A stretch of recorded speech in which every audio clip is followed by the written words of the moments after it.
Berbagai peristiwa unik, menarik hingga tragedi terjadi selama sepekan ini. Rangkaian peristiwa tersebut kami rangkum dalam segmen On This Week malam ini.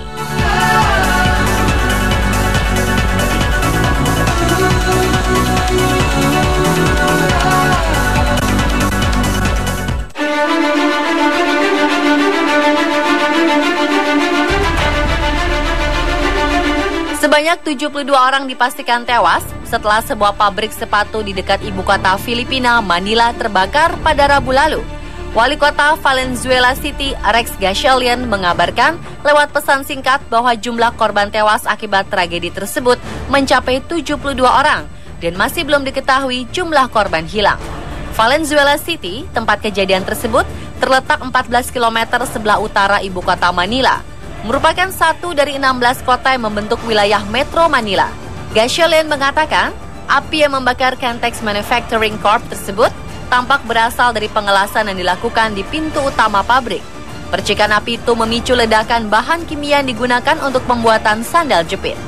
Kepala Dinas Pemadam Kebakaran setempat, Wilberto Riconel Quantiu, mengatakan bangunan tersebut memiliki beberapa pintu keluar, namun tampaknya para pekerja panik akibat asap hitam dari karet dan bahan kimia yang terbakar. Setelah ledakan terjadi, para pekerja lari ke lantai 2 di mana mereka justru terjebak. Setelah pabrik itu terbakar dan memakan banyak korban jiwa, pertanyaan soal standar keamanan gedung mulai bermunculan. Dionisio Candido, putri, cucu, saudari ipar, dan keponakannya ada di dalam daftar orang yang masih hilang, mengatakan terali besi yang diperkuat dengan kawat berduri menutupi jendela pabrik di lantai 2. Kondisi jendela yang dilindungi sedemikian kuat itu, kata Candido, membuat seekor kucing pun tak bisa keluar dari dalam ruangan pabrik.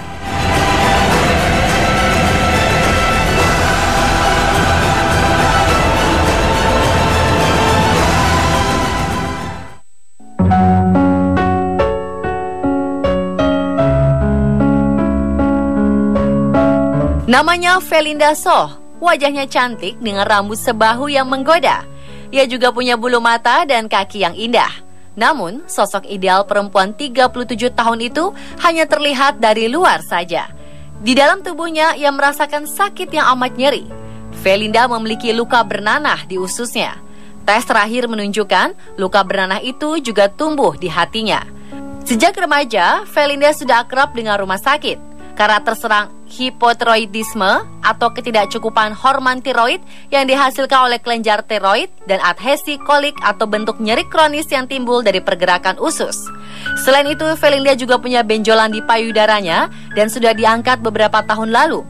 Dia juga sudah tak memiliki kolon karena sudah diangkat pada 2008 setelah diserang penyakit radang usus. Karenanya, ia tak bisa makan makanan yang mengandung serat seperti sayuran. Jika tetap memakannya, ia akan muntah. Jika semua penyakit itu tak cukup buruk, Felinda juga mengidap penyakit langka, von Willebrand, yang merupakan gangguan pendarahan yang sulit membeku. Jadi ketika mengalami luka, darahnya tak akan membeku hingga bisa berisiko kehabisan darah. Ia didiagnosis penyakit ini 10 tahun lalu. Akibatnya Felinda membutuhkan terapi pergantian darah 2 kali seminggu dengan biaya yang cukup mahal.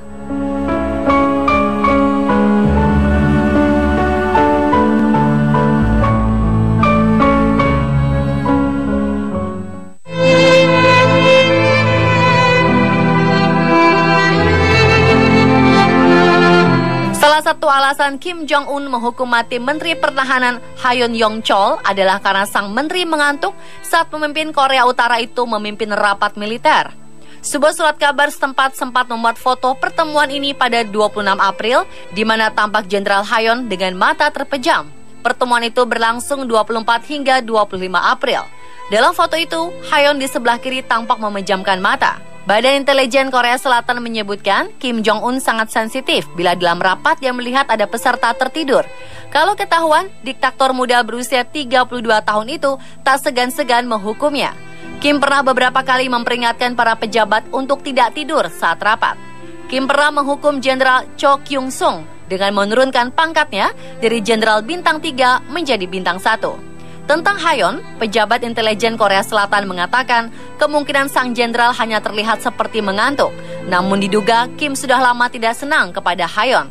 Kim memang pernah menurunkan pangkat jenderal berusia 66 tahun ini saat ada anak buahnya membelot ke Korea Selatan. Hayon juga dianggap terlalu populer di kalangan masyarakat. Hayon dihukum mati dengan cara sadis, yaitu ditembak dengan senapan berkaliber besar.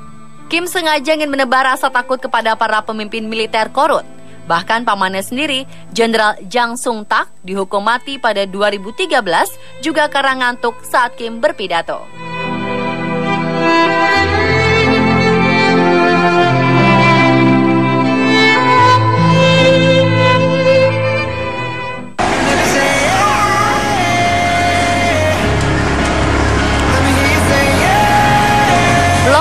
Putri dari Catherine Taylor asal Inggris mengalami kondisi medis yang membuatnya terlalu ramah dan tak takut dengan orang asing. Lauren yang berusia 3 tahun didiagnosis dengan sindrom Williams. Salah satu efek sampingnya membuat gadis kecil ini tidak memiliki rasa takut dengan orang asing yang umumnya dimiliki oleh anak-anak. Akibat kondisi putrinya itu, Catherine mengaku sering kewalahan. Untuk pergi belanja ke supermarket saja, Catherine memerlukan waktu hingga berjam-jam karena Lauren menyapa hampir semua orang yang ditemuinya. Kondisi ini juga membuat Lauren mengalami gangguan perkembangan. Saat masih berada dalam kandungan, Catherine dan suaminya Paul diberitahu bahwa berat badan bayi mereka cukup rendah dibandingkan dengan ukuran normal. Di usia kehamilan 36 pekan, Catherine mengalami preeklamsia sehingga harus menjalani operasi sesar. Setelah lahir, Lauren dibawa langsung ke khusus unit perawatan bayi, di mana ia mendapatkan perawatan khusus selama 22 hari. Setelah diperbolehkan pulang hingga pada usia 4 bulan, Lauren menjalani tes genetika yang mengungkapkan bahwa dirinya mengidap sindrom Williams. Kondisi ini menyebabkan masalah kardiovaskular, keterlambatan, perkembangan, masalah bicara dan mobilitas, hipersensitivitas terhadap kebisingan dan masalah tidur. Selain itu, penyakit ini juga membuat Lauren menjadi sangat sensitif terhadap suara. Sehingga setiap kali ia mendengar suara yang keras secara tiba-tiba, misalnya suara mesin mobil, ia akan merasa cemas dan tertekan.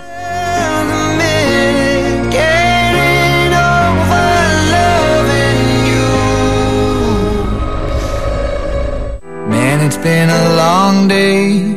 Stuck thinking about it, driving on the freeway. Mahendra Ahirwar, bocah laki-laki berusia 12 tahun dari Madhya Pradesh, India, menderita kelainan fisik langka. Sekilas bocah ini seperti tak memiliki tulang leher. Kepalanya lunglai, tak bisa tegak seperti manusia pada umumnya.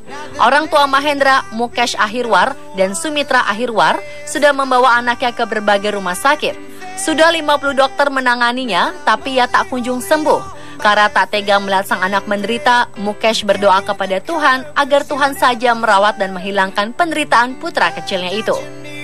Yang semakin menyakitkan, masyarakat sekitar rumah Mukesh menuding penderitaan Mahendra merupakan azab dari perilaku kedua orang tuanya.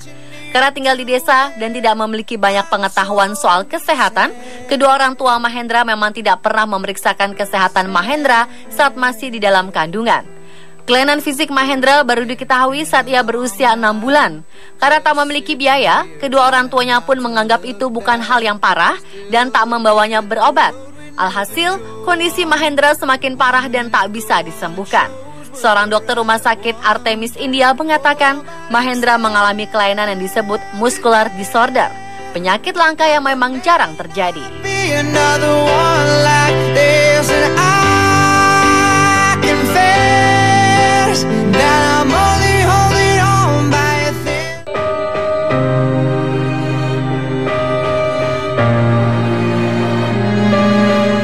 Eri Yunanto, mahasiswa Universitas Atmajaya Yogyakarta, terjatuh di kawah Gunung Merapi. Dia terjatuh ke dalam kawah dengan kedalaman sekitar 100-200 meter.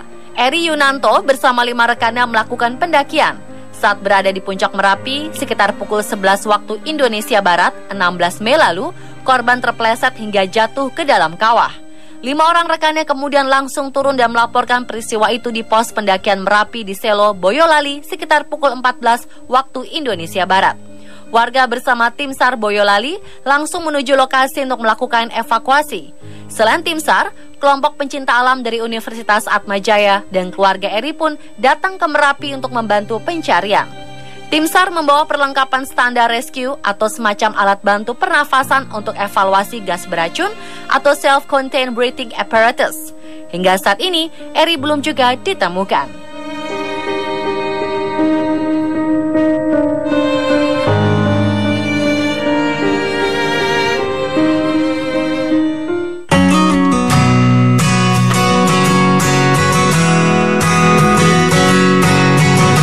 Foto seorang profesor yang menggendong bayi mahasiswanya merebak di dunia maya.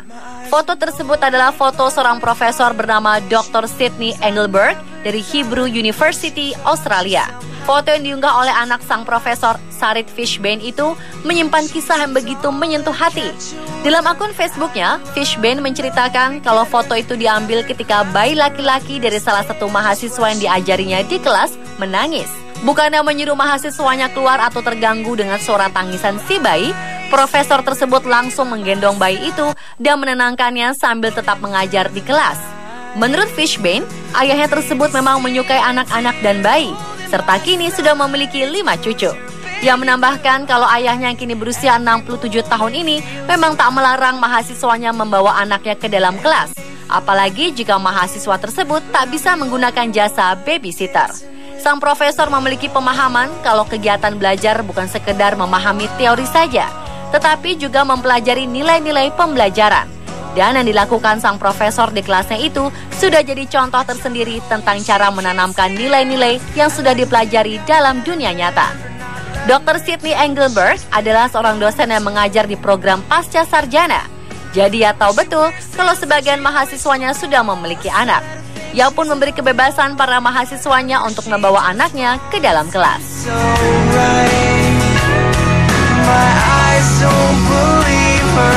Pemirsa, itulah On This Week versi On The Spot.